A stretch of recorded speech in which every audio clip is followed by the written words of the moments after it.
On the 11th day, Beau projects my true love gave to me bread. One of the things that I have to do on a regular basis on the boat is all the cooking, or the majority of it anyway. And one of the things I really enjoy doing is making bread. And a lot of folks have asked me about what I use for a recipe, so I thought it'd be kind of cool to use this as a project to show you one of the things that we do on the boat. So the first thing is I've already prepped by getting my starter ready. This is starter that I've had for almost a year now, that was first given to me by a wonderful woman named Ellie. Thank you, Ellie. So my starter is named Ellie, and I have two of them, A+ and B+. I broke them into two parts when we moved on to the boat because I wanted to make sure at all times I had a starter in case one of them had an issue. So this is A+, and I've already fed my starter. So this is active yeast, active cultures, so I don't have to add yeast when I'm doing the recipe because it's already here and it's growing all the time. So I've fed A+ by using 6 big tablespoons of flour and a 1/4 cup of water and added it to the starter, and then I waited almost 6 hours, and what wound up happening is lots of bubbling, lots of fermenting, and it getting ready to be able to make bread. So I've already done that step, and now I'm ready to actually start making the bread. So we've let our starter sit for, it's generally 4 to 6 hours. In this case it was 6. And you can see it's grown pretty significantly. And look at all the bubbles. That's how you know it's really starting to ferment and do what it's supposed to do. It was all the way down here, and now it's risen and grown all the way up. But is it ready to use? So this is how we test it. We've taken a glass of water with just a little bit of water in it. And what I'm going to do is reach in and grab just a little bit of that starter, which is kind of a little bit of a task with just one hand. So get a little bit on that spoon, and then we're going to place it, if I can get it to come off without using my other hand, we're going to place it in the top of the water. And this is nice and thick, which is great. And look at that. So it is floating on the top of the water and not sinking down to the bottom. Now it's kind of a big dollop that I've put in there because I was doing it with one hand and not a nice little little round piece. But it is floating, and what that tells me is that it's ready to use. And now it's finally sinking. But if it at least floats in the beginning, you can make bread with it. So now we know that the starter is ready to be used, and we can start making bread with it. All right, so at this point, we know that our starter is ready to use. We've checked it by putting it in a glass of water and just put a little bit in the top, and it floated. So we know that it's ready to go. And you can look down inside and really see it's got lots of bubbles, and just that's kind of the texture that you want there, is that kind of doughy, wet, doughy kind of consistency. So here's what we're going to do next. So we're going to take, I've got a 1/4 cup measure right here. We're going to put 1/2 cup of the starter in our bowl for mixing. So you're going to transfer 1/2 cup, so 2 1/4 cups. And I have to admit, I'm kind of an approximate cook. You know, I'm not sitting here measuring by the grams or anything like that. It's just an approximate. So about a 1/4 cup. And you don't want to waste any of that goodness right there, so just make sure it all gets into your bowl. And I'm working with my starter that I call A+, and she rose really, really good this afternoon. Lots of bubbles. So once I've got about a 1/4 cup in there a second time, I'm going to put that in the bowl, and that still leaves me enough starter, in the bottom that I can feed it and have it grow again, doubling in size tomorrow. So you never want your starter to get too low because you want to be able to feed it and have it grow a second time. So there are lots of different ways that people say to do this. I this is the way I do it, and I know I'm an approximate cook, so it's not an exact science, and I'm sure that there are some bread makers that are going to be like, oh my god, I can't believe she did that, but whatever. So you put in 3.5 cups of flour, and I like the King Arthur's unbleached. I find that that's a good mid-range flour. That's 2 cups. That isn't too expensive, but it works pretty well for making bread rise. That's 3 cups, and then a half. Some people prefer to put salt in at the very end. I've found I don't really feel like it makes a difference. I'd say about a teaspoon or a little bit less of salt. I like to add a little bit of seasoning, and you can just stop there and add water and mix, and you're done. I like to put some things like I'm going to add some onion powder, just a few dashes of it, and I'm going to add a little bit of basil. Again, not an exact science. I've done it with thyme, I've done it with garlic, I've done it with a bunch of Italian seasoning, dill, a whole bunch of different things. So it's just whatever you're really feeling. So the next step is to add the water. So we added a 1/2 cup of the starter, 3.5 cups of flour, a few dashes or not quite a teaspoon of salt. And now I'm going to add 1 1/4 cup water.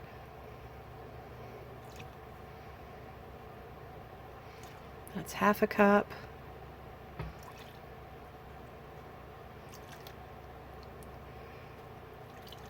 And that's 5/4 cups, which is 1 1/4 cup.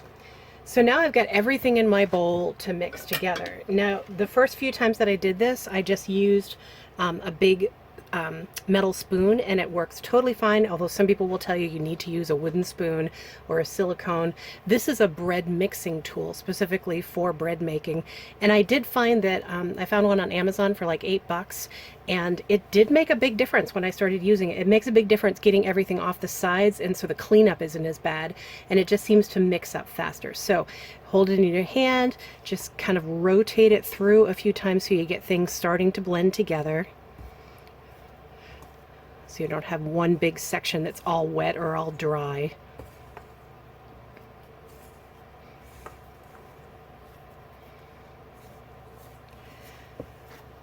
And then just start moving it around together.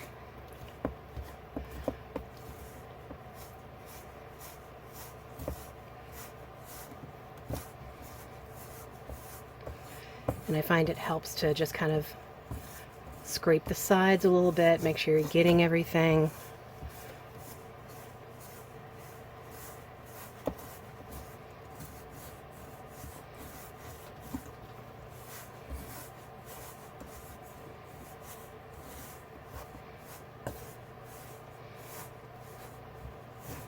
And then just start kneading down through with your tool or with your spoon. You can choose to just use your hands. I've done that too. It just gets really messy at first. And depending on, the conditions that day and your starter and how wet it is, you may find that your mix is just a little bit dry or a little bit wet. If it's a little wet and it seems like you're not going to be able to put your hands in it at all for a while, just add a little bit of flour until it feels like about the right consistency to be able to knead. If it seems like it's a little dry, like this is to me right now, probably means I counted wrong and put a cup in instead of 5/4 cups because I was talking. Just add a little bit of water until you get that right consistency. And you want it to be at the point where you're not seeing dry patches, but it's not so wet that you couldn't get your hands in there. So I'm going to fast forward until I've got this all mixed up. All right, so we've got it to a point now where it's a ball, and you can see I've been getting my hands in there. And what you're going to find is that initially, once you've got it mixed up with your tool as much as you can, there are going to be areas that are a little wetter and a little drier. So you put a little bit of flour in your hands just so you don't get so much stuck there, and just kind of knead into it a little bit. This isn't bread that you need to do a lot of kneading to, but I'm just getting it so that the consistency is somewhat even. So if I turn it over and kind of smush aside, or some people call it stretching and then folding over, if I do that and there are areas that are a little drier, I just kind of work them in until it's all reasonably even. And it's not going to be perfectly smooth right off the bat because this is the first stage of this, but you just want it, for the most part, a similar consistency throughout.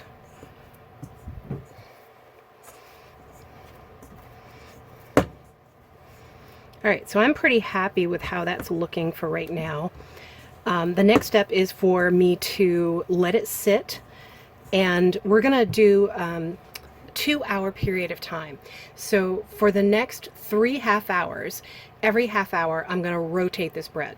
So in a half an hour, I'm gonna walk up to it, I'm going to pull and fold over, pull and fold over, and I'm going to do that multiple times every half hour for the next 2 hours. And by the end of that 2-hour period, the dough is going to look really different. It's going to start to look really smooth. It's going to start to have a really consistent consistency, and it's just going to look really different. Right now it's kind of jagged and just kind of awkward and uneven looking. In 2 hours, it's going to look a lot more smooth. So we're going to take a towel or a paper towel, whatever you've got, and just lay it over the top so we don't get any hair, you know, if you have a pet or anything, all the dust stays out of it. And every half hour, we're going to do that folding process. Little trick, see how I've got this stuff all over my hands? Well, first of all, as weird as it sounds, I want to save as much of that as I can, so I'm going to pick some of that off my fingers. This is a messy process. It's just bread making, is you got to get your hands in it. And then I'm going to take some flour in my hands, and I'm going to work my hands back and forth like I'm washing them over the trash. And by doing that, all of the little remnants of dough just kind of roll off of my hand. It makes it a lot easier to clean your hands off each time. So just put a little bit of flour in your hands and kind of wash your hands with the flour over the trash. Makes cleanup a lot faster. So 2 hours have passed, and I have every half hour rotated the bread or stretched the bread or whatever you want to call it. So I've got 2 loaves here that I'm working on, and I've just had them covered to keep dust, cat hair, anything else that goes on your boat or in your home off of them. And as you can see, the consistency is really different than it was a couple hours ago. A couple hours ago, there were lots of little peaks and valleys, and it wasn't very smooth. And now the consistency, if I can get it to focus, is just nice and smooth. And to do that rotation, all I had to do was just pull the bread and fold it over. Pull the bread and fold it over. And if you've got the consistency right, then what winds up happening, you see, I don't really have anything on my fingers. So that's when I know the bread is the right consistency. I've got the right balance of flour and water, and by the time I've rotated it a couple of times or folded it, nothing's really coming off on my hands. It's just solid, really good dough, but still really pliable and really nice. And same thing with this one. This one, no 2 doughs are 100% exactly the same. This one was just a tiny bit drier and a little thicker, but again, I've got 2 starters that I'm working with where I broke off and used some different flour in each one. So if I'm doing 2 loaves, one from each of my starters, the 2 never feel 100% exactly the same. But the goal is you want something that's a little smoother like this. It's easily pliable. I could, you know, pick it up and mess with it and not get a lot of goo on my hands. That's how you know you have the right consistency. So now I'm going to move over, and I've got 2 pans out here, and we're going to put the dough on these 2 pans because the next step is to get them to rise. And this is a process that can take anything from a couple of hours to overnight. Some people will tell you you can go as much as 24 hours. I like to go under 12, or it tends to be a really, really strong tasting bread, which if that's what you're going for, that's great. So the idea is you want to create tension on the top of it. So if you have to put some flour on your hands because your dough's still a little sticky, do so, because you want to be able to turn that under just a little bit so that you're creating tension on the top surface of the dough, because as it rises and continues to go through the fermentation process with the starter that you've got in there, it's going to poof out and wind up making a really nice shape. But if you don't have that surface tension, that's not going to happen.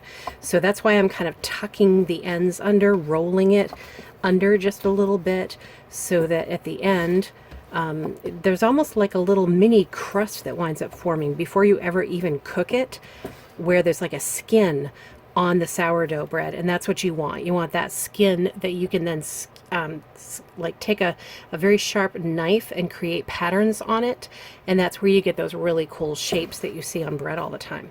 So there, I've got one all set to rise, and then I'm going to take my dough from the other one, and look at how nicely that's coming right out of the pan. I love that. That makes me so happy. And we'll put that one down on here. And again, I'm just creating some surface tension. Now you can do any shape you want. You could do like a long, thin loaf. You could do a round one like I'm doing. And as a matter of fact, I think I'm going to shape this one just a little bit differently so that it's a little bit more oblong, just because it makes it kind of nice for sandwiches sometimes. Or you can use, like I've got a silicone bread pan so that I can do bread that is just shaped exactly like a loaf of bread that you would get in the store. So there's all sorts of different shapes. You could do breadsticks. There's lots of different things that you can do. So form it into whatever shape you really want it to be. Give it that good surface tension. Make sure it's tucked under there, and you're going to get some nice tension there on top. Again, use some flour on your fingers if it's sticking too much.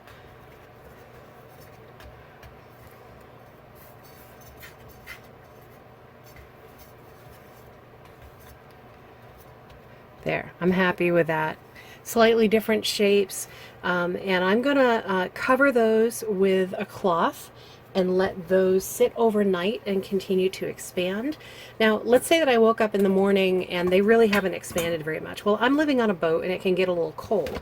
So one thing that I've done before is either just turn the heater toward these a little bit for like an hour, and I'll start to see a little bit of expansion. You don't want to actually cook it to get it to expand, but just a little bit more heat.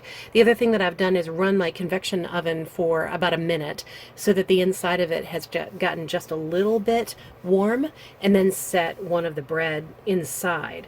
So either way works, but the idea is you want to just kind of protect it for the night, make sure it's nice and covered.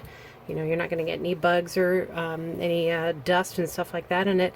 And make sure that these are nice and loose so that as that bread expands, it's got room to move and grow. All right, so this is the next morning. I finished putting the bread on the pans to rise about 11 o'clock last night. And it's about 10 o'clock the next morning. I like to not have my bread rise more than 12 hours. It's just a personal choice and taste. The longer you let your bread rise, again, it's going to be tangier, have a stronger flavor. So you can let your bread rise as little as like 2 hours. And in the summertime, or when we're in really warm climates, sometimes I do only do a couple of hours because it has plenty of energy from the warmth to rise more quickly. But most of the time I do it overnight, and the next morning I cook it, and it's just exactly the way I like it. So I've got 2 loaves here underneath this cloth, and if you remember, they were more like this size when I put them in the pan, and they've really expanded considerably, and they've got just a little bit of almost like a crust on top where it started to solidify, and that makes it a lot easier to be able to score it. Now, scoring is an artwork, and while I'm holding the camera, I'm just not going to be able to do this the way I normally do. So we're just going to do a really simple score on this bread. So I've got my sharpest knife, and I'm just going to cut across here very simply. Kind of hard to do while I'm holding the phone. And when you've got that little bit of a crust, it's a lot easier to cut into it. Some people do prefer to use a razor blade because it's a lot easier to cut. I am definitely not good at this part yet, so don't take lessons on scoring from me. But the idea here is that when it bakes, this will break open just a little bit and make a nice design on top. So in the past, when I can really pay attention and I have both hands to balance the bread and stuff, I've done like little leaf patterns or little X's and O's and whatever. But you can put just about any pattern on it that you want, and then it will start to spread and become really pretty in the oven. So the next step is that we're going to bake it. So when I was back home and using a normal oven, I would bake for 45 minutes at 450 degrees. And that was absolutely perfect for an electric, conventional, old-fashioned oven in your kitchen. Well, now I have this beauty. Oh, there's my taco pajamas. You're welcome. So I have this combo microwave, air fryer, and convection oven and grill that does everything, and it cooks everything a lot faster because with the convection oven the air gets circulated in that small space, and I find that we don't have to cook things as long, which is great on a boat. So in our convection oven, I'm going to cook these at 425, which is the highest this oven goes, at 30 minutes. So 30 minutes at 425 in the convection oven, and that is absolutely perfect. Every single time the bread comes out just like I need it to.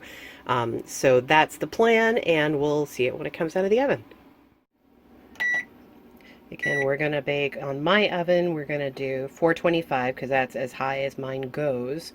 And then we're going to do it for 30 minutes. For in my convection oven is just perfect for the right amount of cooking. On your conventional electric range, it may be much better to do what I did at home, which was 45 minutes at 450. And off we go. So I've taken the first loaf of the two that I made today out of the oven, and you can see my really simple scoring on the top there, and how it's kind of split open, and also it's risen really considerably, and it's got a really nice crust on it. Should be nice and moist on the inside, and it takes up the good part of that pan, which is like a pizza pan. So it's a good sized loaf of bread. That one, as you saw, I did with some onion powder and some basil, and now I'm going to let it rest.